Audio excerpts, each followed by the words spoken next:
ultimately what's valuable to the criminals comes down to money. There's just different ways of extracting it.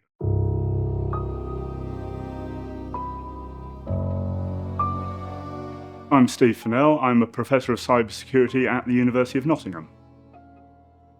So a lot of the research that we're doing is very much linked to real-world applications. So one of our main projects at the moment, for example, is looking at cybersecurity for SMEs, and linked to that, we've got organisations such as the Home Office, the Chartered Institute of Information Security, certification body called ISC2, and these are real-world organisations that are linked to cybersecurity and the wider business community. And what we're doing in that project is specifically to try and help inform practice and understanding of the needs of SMEs in the real world.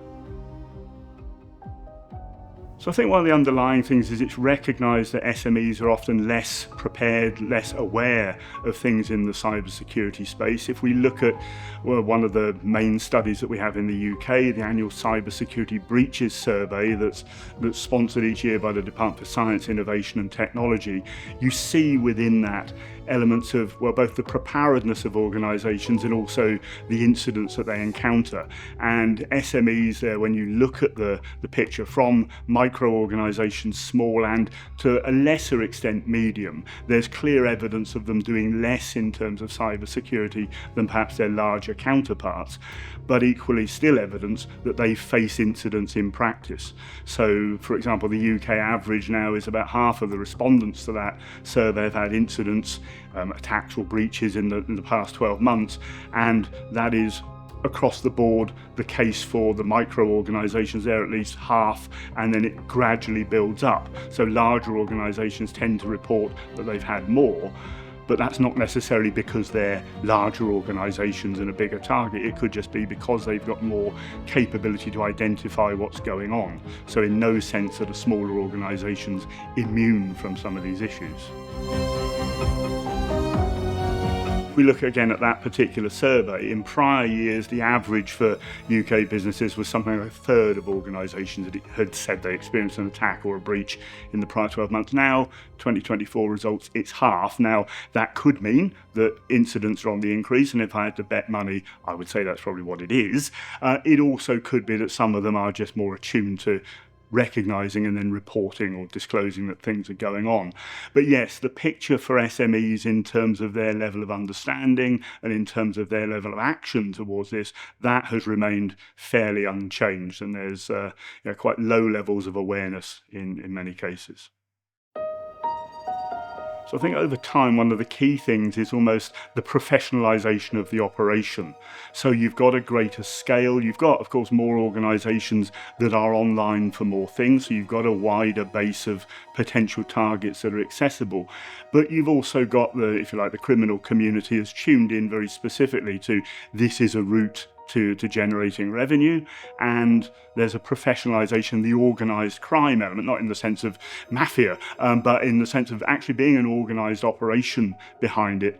That's become more prevalent. I mean, if you went back a decade, maybe certainly 2 decades, the notion of cybercrime tended to be far more the individual operators, people poking at things, and then you get the rise of techniques such as phishing.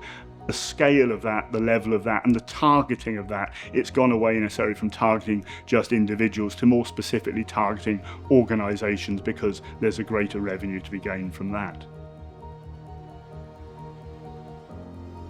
So I think one of the fundamentals with generative AI is that it's got that ability to, having captured and harvested all the information essentially, to enable that to be redeployed at people as targeted information. So you can utilize the capabilities of that, for example, to create targeted so-called spear phishing messages that are tailored to information that's been gathered about a particular organisation. You can use it for some of the reconnaissance activities, and so it's simplifying the task that perhaps somebody would otherwise manually have had to have done via a series of web searches, for example, and then crafting their own messages. This can automate things for them.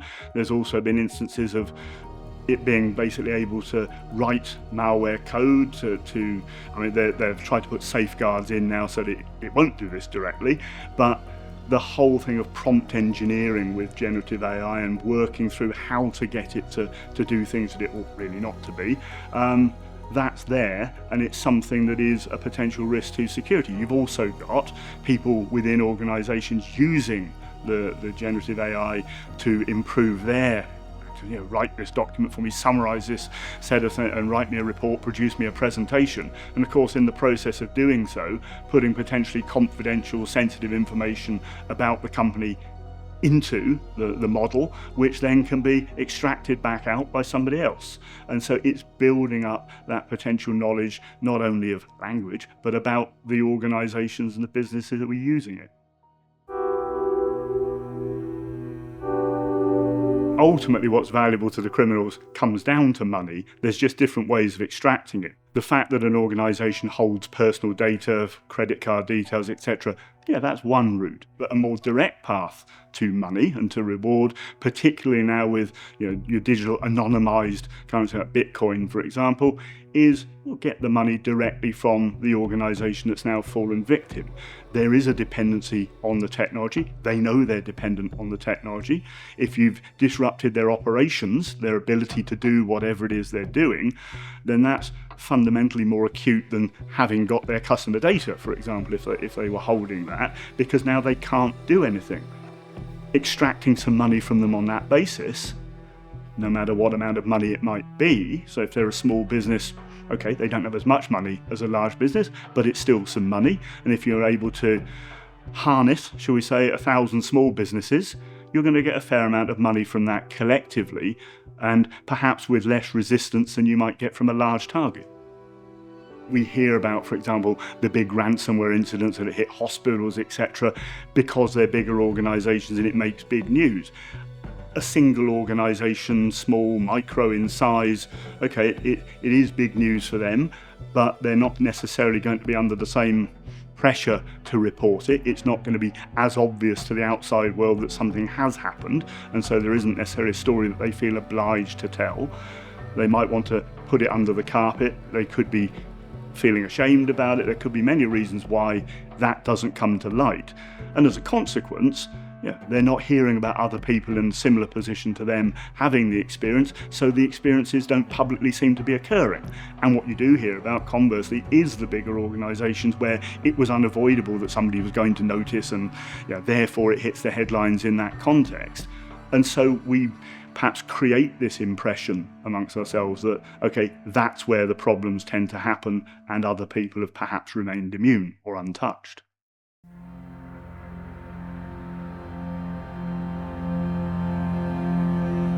I think fundamentally it is a fact that many organisations are struggling to just do the core business. If they've got resource, finance to spare, security isn't number one on their list of what to spend it on, might not even be number 10. In some of our interviews with SMEs talking about this, one of them said it's about, if we had the resource, it would be about number 100 on the list of what we would then want to invest in, because it's not seen as business critical to getting the job done.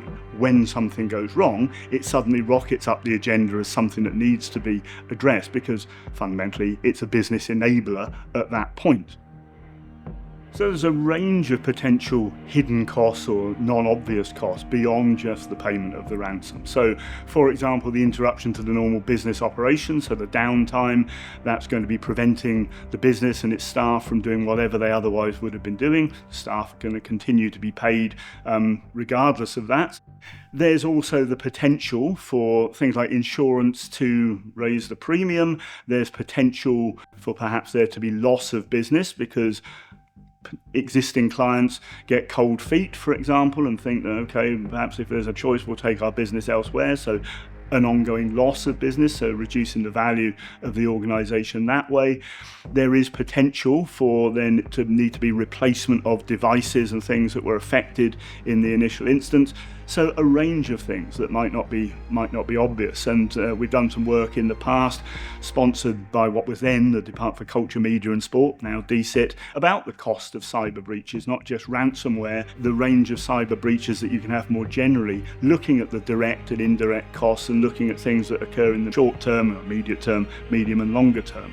Things like raising insurance premium, that's unlikely to go away over a period of time, and so that in itself is something that adds to the cost for the business.